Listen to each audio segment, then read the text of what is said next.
It's Sunday. Alam niyo na, buhay nanay. Mami pala. I mean, mami, social lang. So, ayan, kagagaling ko lang yan sa tabi pa. Bumili ko ng ulam namin for today's video. So, bumili ko ng manok, tsaka isang kayote at magtitinola ako. Tapos, nagsaing na ako niyan. Tapos, naglaba ako. Pinili ko yung mga decolor puti, tsaka yung mga pantalon. Siyempre, inuno ko yung mga pantalon, tsaka yung itim. So, in-start ko na yan. Tapos, pagtapos nun, ako hinihintay ko yung sinaing, tsaka yung nilaban ko. Nagsilong muna ako ng sinampayan. Inalis ko muna para luminis. Pati yung sa labas, inalis ko na para pagsampay ko, wala nang kalat. Pati mga basahan, inano ko na yan. Sinilong ko na, o diba? Ganyan ang multitasking ko. Multitasking ng mga magulang. Wow! Magulang! Sarap ng feeling. So, ayan, tapos nagtiklop na ako ng damit. Pati mga pantalon, lahat ang sinilong ko, tiniklop ko na. Kasi nakit ko sa taas. Tapos, ayan, tinignan ko naman yung sinaing ko. Siyempre, luto na agad siya, o diba? Pagtapos niya, nag-gisa-gisa na ako ng aking tinolang manok. 4 na pirasong manok. Kasi na sa amin yan. Ayan, ginigisa ko sa gisa ko na. Ayan, bahala kayo dyan. Basta tinola yan. Walang seal down ng sili. Bahala kayo dyan. Basta yun ang akin. So, yan, nagahin na ako. Tapos nag-pray na si Kennedy. Siyempre, kakain na kami niya. Nag-pray muna siya. Ayan ang turo sa amin ng Mami Sarah.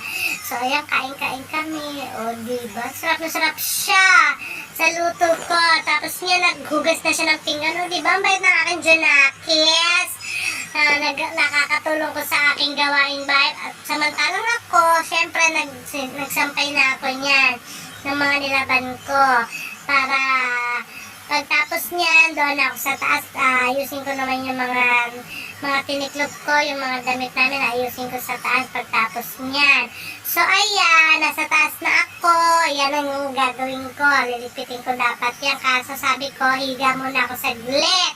Pero si saglit ko, nauwi sa mahabang oras. Oh my God. Pero magtapos naman yan, naglinis agad ako. Tapos nag-ayos ng damitan namin. Siyempre, napakagulo kasi. Kaya inaayos ko na. Tapos, likpit-likpit sa taas para maayos yung aming higaan. Pagtapos niya, lumabas kami ni Kennedy kahit maulan. Kasi magpapagupit siya. Tapos ayan, kiss-kiss niya yung kilikili ko. Tabang-bango sa kilikili ko. Ayan, mahal ako niyan. Kaya ayan siya. Ayan na, pinagupitan ko na siya. Kasi bukas pasukan na. First day ng school. Kailangan syempre pogi ang aking Junakis. So, ayan o, diba? Ang pogi niya na. Magtapasin mo naman, lagi kami. Bumili lang ako ng repolyo tsaka ng carrots. Gigisahin ko lang yan sa ginili. So, hiwa-hiwa ako niyan. Tapos, ginisa-gisa ko na. Nagluto na ako. Ginisang bahala na. Basta ayun na yun. Ayan ang aming loot. Ayan ang aming ulam for the day's video. Pang ano na, hapunan na yan. Gisa-gisa lang yan.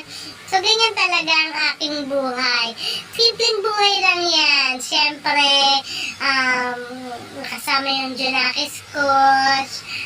Yung mami namin nasa abroad. Waiting kami sa pag-uwi niya. Tapos, ayan, pagtapos niya, nag-ahin na ako niyan. Kinuha ko na, tapos sabi niya, mag-pray ulit siya. Kasi ayan, nag-pray na siya. Tapos, napakasarap ng aming kain niyan. Kasi napakasarap ng aking luto. What? Pero, hindi na ubos. May pero pang natira. Pero, ayan, kain-kain kami niyan. Sarap-sarap. Habang nagkukwentuhan kami, kumakain kami. So, alam niyo na, ganyan ang aming simpleng buhay. Ang buhay nanay. I mean, mami. Sinasyal pa, mami pa. So, ayan lang ang aming for today's video. Thank you for watching. Subscribe and like my video.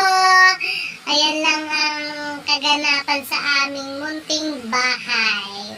So, ayan lang. Bye-bye!